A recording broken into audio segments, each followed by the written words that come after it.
வசனம் ஸ்தோத்திரம். நம்ம இந்த துரோகத்தை பற்றி இப்போது பேசலாம். சாதாரண காரியங்கள் தான், ஆனால் ஆண்டவருக்கு நம்ம செய்கிற துரோகங்கள், அதெல்லாம் ஆண்டவருக்கு செய்கிற துரோகங்கள்.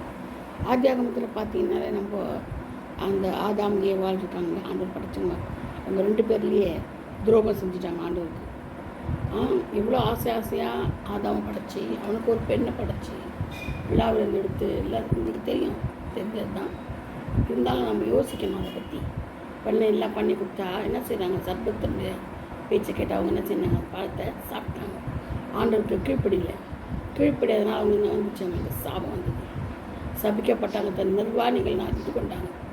இது ஆண்டவருக்கு அவங்க செய்கிற துரோகம். சாப்பிடாதன்னு சொல்லியும் கீழ்ப்படியாமல் தேவனுக்கே துரோகம் செய்தாங்க. இதுதான் நம்மளும் இதே தான். நிறைய காரியங்கள் நம்ம ஆண்டவருக்கு துரோகம் செய்கிறோம். ஆண்டவருக்கு நம்ம நல்லா படிக்கணும், நல்லா இது பண்ணணும், எல்லாம் செய்கிறோம். ஆனால் தேவனுடைய வசனத்தை நம்ம யாருக்கும் சொல்கிறதில்லை. வசனத்தை மற்றவங்களுக்கு சொல்லி அதை இது பண்ணுறதில்ல. ஒரு சிஷராக நம்ம சொல்கிறதில்லை, அப்போஸ்தலராகவும் ஒர்க் பண்ணுறதில்லை, போதகனாகவும் இருக்கிறதில்ல. எல்லாம் கலப்படமாக போய் நம்ம ஆண்டவருக்கு துரோகம் செய்யணும். தேவ வசனத்தை நம்ம என்ன செய்யணும்? மற்றவர்களுக்கு சொல்லிக் கொடுக்கணும். மற்றவர்களுக்கு சொல்லணும். இயேசுவை பற்றி நம்ம எவ்வளோத்துக்கு எவ்வளோ சொல்கிறோமோ மற்றவர்களுக்கு அவ்வளோத்துக்கு அவ்வளோ நமக்கு ஆசீர்வாதம் இல்லை. மற்றவர்களுக்கு ஆசீர்வாதம் தேவன் நமக்கு என்ன செய்வார்? பொக்கிஷங்களை பரலோகத்தில் சேர்த்து வைப்பார். அநேக ஆத்துமாக்களை நமக்கு சம்பாதிக்கணும். அதுதான் நம்ம நோக்கமே. நம்மளோட பிறப்பின் நோக்கமே ஆண்டவர் நமக்கு பிறக்க வச்சதுக்காக தாயின் கர்ப்பத்தில் நமக்கு தெரிந்து கொண்டாருன்னா அதுக்கு ஒரே காரணம், அவரை பற்றி என்ன செய்யணும்? மற்றவர்களுக்கு சொல்லணும். அதுக்காக தான் படைச்சிருக்கிறாரு. வழக்கமாக நம்ம குடும்பம் நடத்துறதுக்காக படைக்கல. அவருடைய நாமத்தை பற்றி என்ன செய்யணும்? விவரிக்கணும். பரலோகத்துக்குரிய காரியங்களை விவரித்து அவங்க நரகத்துக்கு போகாதபடி மற்றவர்களை தப்புவிக்கணும். அதுக்காகத்தான் ஆண்டவர் என்ன செய்கிறாரு? பண்ணுறாரு. எல்லா காரியங்களையும் அவர் சேர்த்து அதுக்கு தான். ஆனால் நம்ம என்ன செய்யலை? அவருக்கு அதை நம்ம செய்யாமல் துரோகம் பண்ணுறோம்.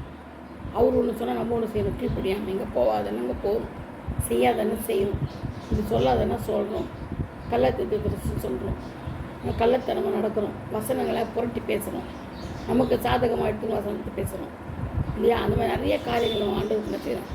துரோகம் செய்யணும். இது துரோகம். அதனால்தான் ஆதாம் பாருங்கள், தேவசாயில் இழந்துட்டான்.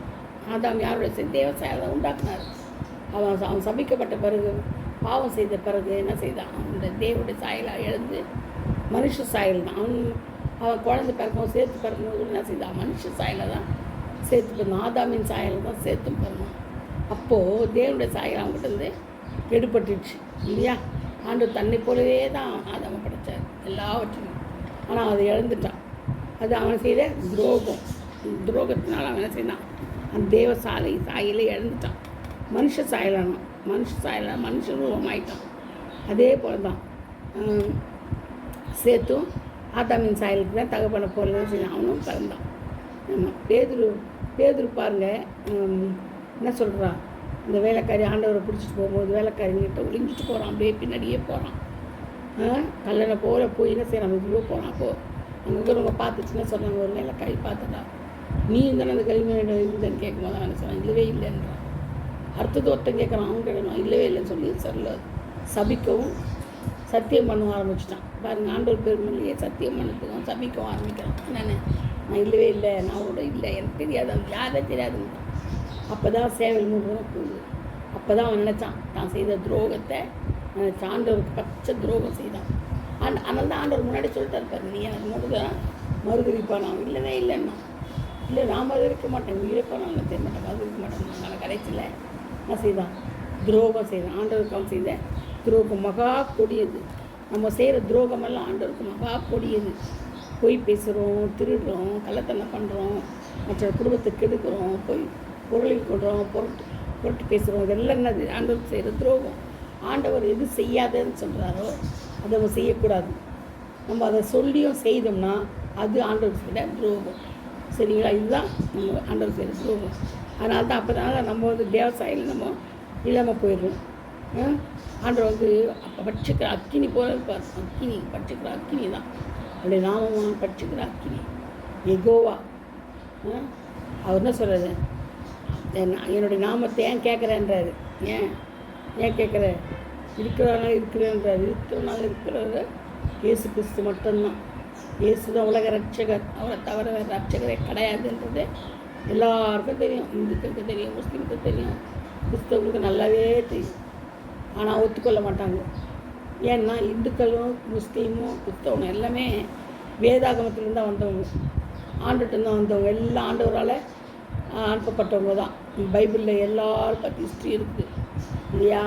அதனால் உலகத்தின் நியாயத்தை சுமந்ததுக்கு தேவாட்டுக்குட்டி இயேசு கிறிஸ்து மட்டும்தான். அது மட்டும் இல்லை, அவர் தான் என்னது, அவர் தான் எல்லாத்துக்கும் எல்லாம் காரணம். சிலுவையில் தூக்கி மரத்தினால மாண்டு போனவங்க தான் தெய்வம்ன்ட்டு குரானில் இருக்குது, இந்து புராணங்களில் கூட இருக்குது. அப்போ மரத்தினால தூக்கி போட்டவங்க யாரும் கிடையாது, எந்த தெய்வமும் கிடையாது. எந்த தெய்வமும் மரத்தினால உயிர் கொடுக்கவே இல்லை. இயேசு மட்டும்தான் மரத்தினால தூக்கி போட்டு சிலுவை இயேசு அந்த சிலுவையில் உயிர் நீத்தவர் இயேசு மட்டும்தான், உயிர் தெழுந்தவன் இயேசு மட்டும்தான். எல்லா புராணத்திலையும் இது இருக்குது. நல்லா படித்து பாருங்க. என்ன பெரிய பெரிய பண்டிதர்களை கேளுங்க, பெரிய பெரிய அறிஞர்களை கேளுங்க. ஏன் திருவள்ளுவரை திருவள்ளுவரை வந்து கிறிஸ்தவன் தான் சொல்லிடுவார். திருக்குறளே ஒரு கிறிஸ்தவன் தான், திருவள்ளுவர் ஒரு கிறிஸ்தவன் தான். நீ நல்லா அனுத்தரமாக பாருங்க, நல்லா உங்களுக்கு புரியும். அது மட்டும் இல்லை, பெரிய பெரிய சாமியார்கள்லாம் ஒத்துக்கொள்ளுறாங்க. என்னென்னு அந்த அந்த என்ன சொல்கிறது, இந்த பாஷைகளை பேசுகிறாங்க இல்லையா, அந்த மந்திரங்கள்லாம் சொல்கிறாங்க இல்லையா, அந்த மந்திரம் ஃபுல்லாக இயேசுவை குறித்து தான் சொல்லப்படுது. இயேசுவை குறித்து தான் நாராயண் அந்த மாதிரி சில உச்சரிப்புகள், சில ஓம்ன்ற வார்த்தைகள் இதெல்லாம் வந்து கட்டுறாங்க. இயேசு கிறிஸ்துவ தான் கொடுத்து. அது வந்து நமக்கு தெரியுமா? தெரியாது. ஆனால் பண்டிதர்களுக்கு நல்லா தெரியும். அதுதான் இயேசு தான் தெரியும். ஆனால் அவங்க பாரம்பரியம் வந்ததுனால அவங்க ஒத்துக்கொள்ள மாட்டாங்க, ஒத்துக்கவே மாட்டாங்க. ஒரு ஜென்மம் எடுத்தால் கூட, ஏன்னா அவங்க போயிடும், அவங்க எல்லாமே போயிடும். அந்த அவங்களுக்காக அவங்க வச்சுக்கப்பட்டது எல்லாமே போயிடும். அதனால் அவங்க என்ன செய்ய மாட்டாங்க, அதை ஒத்துக்கொள்ள மாட்டாங்க. இயேசு ஒத்துக்கொள்ள மாட்டாங்க. மதம் நினைக்கிறாங்க. இயேசு மதத்துக்காக வந்தவர் அல்ல. மனம் மாற்றம், மனுஷனுடைய மனம் மாறணும், கெட்ட இறுதி மாறணும், சதையான இறுதியத்தை உண்டாக்கணும், பரலோகத்துக்குரிய காரியத்தை அவங்க நடக்கணும், பேசணும், மற்றவருக்கு நன்மை செய்யணும், தீமை செய்வதற்கு நன்மை செய்யணும். இதுதான் ஆண்டவர் கற்று கொடுத்தாரு. இதுக்காக தான் வந்தார், இதுக்காக தான் நடத்துகிறாரு. ஆனால் இவங்க என்ன செஞ்சுட்டாங்க, அது ஒரு மதம், ஃபாரினர் மதம். இது இயேசு வந்து வெளிநாட்டுக்காரன் கடவுள், வெளிநாட்டுக்காரன் கடவுளை, ஒரு நாட்டுக்காரன் கடவுளை, ஆசியா தேசத்துலேருந்து ஆண்டவர் வந்தார். அதனால தான் வேதத்தில் இந்து அப்படின்னு போட்டுருது. எது நம்முடைய நாட்டை பற்றி இதில் போட்டுருது, வேதாகமத்தில் போட்டுருது. இந்துஸ்தான்னா என்னது, இந்தியாவில் இருக்குது. அதான் இந்துஸ்தான் சொல்லப்பட்டிருக்கு வேதத்திலே. அதனால தான் தோமாவை அமைச்சார் ஆண்டவர். இந்தியாவுக்கு யார் அமைச்சார்? தோமாவை சீச்சர் அமைச்சார். அவர் இங்கே தான் மறித்தார், இங்கே தான் பாடுபட்டார் இல்லையா? அதனால் ஆண்டவர் வந்து பெருநாட்டு கடவுள் கிடையாது. அவர் இந்திய கடவுள் மட்டும் இல்லை, உலகத்தின் ஒரே கடவுள் இயேசு கிறிஸ்து தான். உலகத்தில் இருக்கிற எல்லாத்துலேயும் ஒரே தெய்வம். முக்கோடி தேவர்கள் இருந்தாலும் சரி, இயேசு கிறிஸ்து ஒருவர் மாத்திரம்தான் தெய்வம், உயிர்த்தெழுந்த தெய்வம், உயிரோடு இருக்கிற தெய்வம். இப்போ நம்ம கூட பேசுகிற தெய்வம் இயேசு மட்டும்தான். ஏன் நான் இதை சொல்கிறேன்னா, வேதாகத்தில் மட்டும் இல்லை, எல்லா வேத புராணங்களில் சொல்லப்பட்டது. அருமையாக இருக்குது பாருங்கள். வேத புராணத்தை நம்ம பார்த்தோம்னா புரட்டி, இந்த மகாபாரதம், கீதாஞ்சலி, இது நிறைய, இந்த 400 அந்த நிறைய கதைங்கள்லாம் இருக்குது இல்லையா, புராணங்கள். அதில் எல்லாமே இயேசு கிறிஸ்துவ மட்டும்தான் சொல்லப்பட்டது. அது மட்டும் இல்லை, குரானில் கூட சொல்லப்பட்டது. குரானில் கூட மரத்தினால் தூக்கி சந்திக்கப்பட்டவங்க கடவுள்னு போட்டுருக்குது குரானில் பாருங்கள். இப்போ யாருன்னு. அதனால் எல்லா வேதங்களும் ஒத்துக்கொள்வது யாருன்னா இயேசு கிறிஸ்து தான். ஆனால் பாரம்பரியத்தில் வந்ததுனால அவங்க வந்து செய்வாங்க, அறிக்கையிட மாட்டாங்க. சரிங்களா? இதான் உண்மை. நம்ம தெரிந்து கொள்ள. அதனால தான் நம்ம செய்யக்கூடாது, துரோகம் செய்யக்கூடாது. ஆண்டவருக்கு வந்து கீழ்ப்படியணும், துரோகியாக இருக்கக்கூடாது. இந்த நேரத்துலையும் ஆண்டவருக்கு துரோகமே செய்யக்கூடாது. ஆதாம் துரோகம் செய்தான், இன்னும் எல்லாமே துரோகம் செய்தாங்க. இப்போ ஏன் இவர் கூட இவன் சவுலை கூட ஆண்டவர் இது ஆக்கினார், ராஜாவாக்கினார். அவனும் ஆண்டவருக்கு துரோகம் செய்தான், சவுலும். இந்த மாதிரி நிறைய காரியங்கள், சாலமோனும் துரோகம் செய்தான். சரியா? சிம்சோனும் ஆண்டவருக்கு துரோகம் செய்தான். ஒருத்தர் எல்லாருமே துரோகம் செய்தாங்க. சரிதா?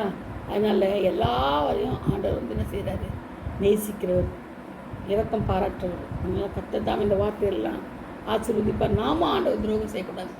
துரோகம் செய்யாதபடி அவருடைய கற்பனைகள் கட்டளைக்கெல்லாம் கை கொண்டு அவரே தேவன் ராஜாதி ராஜா உலகத்தில் ஒரே கடவுள் இயேசு கிறிஸ்து மட்டும்தான் சொல்லி அறிக்கிட்டு நம்ம ஒரு நல்ல பங்கை தெரிந்து கொண்டு அவருக்காக வாழ்ந்தோம்னா நமக்கு நிச்சயமாக பரலோகம் கிடைக்கும் இல்லையா?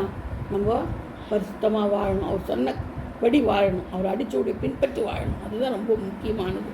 கர்த்தர் தாம் இந்த வார்த்தைகளை ஆசீர்வதிப்பாராங்க, பாதுகாப்பாராங்க. ஆமென். அல்லேலூயா. Praise the lord. God bless you all. Thank you.